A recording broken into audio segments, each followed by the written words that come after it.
સૌરાષ્ટ્રનો બીજા નંબરનો સૌથી મોટો ગણાતો ભાદર 1 ડેમ ઓવરફ્લો 34 ફૂટ સપાટી ધરાવતો ભાદર ડેમ ઓવરફ્લો થયો છે। ભાદર 1 ડેમનો એક દરવાજો અડધો ફૂટ ખોલાયો।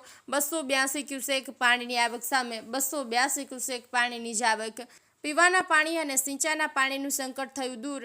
રાજકોટ, જેતપુર, વીરપુર, ખોડલધામ સહિત જૂથ યોજના હેઠળ 20 લાખ લોકોને પીવાનું પાણી પૂરું પાડતો ડેમ છે।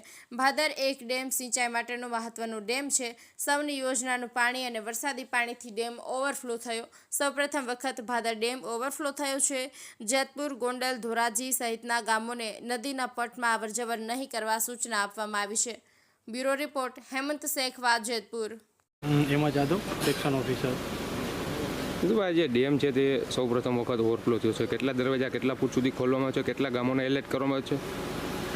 હાલ જોવા જઈએ તો આપણે ઘણા સમયથી જે ભાદર ડેમ ઓવરફ્લો થાય, ભાદર ડેમ ઓવરફ્લો તેની આતુરતાથી રાહ જોતા હતા। જે આજે ફાઇનલી દિવસ આવી ગયો છે। આજે સવારે 8:30 થી 9 વાગ્યાની વચ્ચે ડેમ સંપૂર્ણ ભરેલો છે અને ત્યારબાદ આપણે જરૂરિયાત મુજબ જેટલો ઇન્ફ્લો છે એની સામે એટલી આવક માટે એક દરવાજો અડધો ફૂટ ખોલી અને 282 ક્યુસેક જેવી આવક સામે 282 ક્યુસેક જેવી જ આવક શરૂ છે અત્યારે।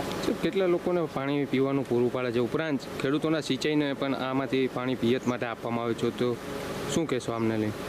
જોવા જઈએ તો ભાદર એક સિંચાઈ યોજના છે, તેમાંથી જેતપુર છે, વીરપુર, ખોડલધામ છે, રાજકોટ છે, અમરનગર જૂથ યોજના છે, એ આશરે 18 થી 22 લાખ લોકોને પીવાનું પાણીની જે આ વર્ષની સમસ્યા છે એ સંપૂર્ણ હલ થઈ છે।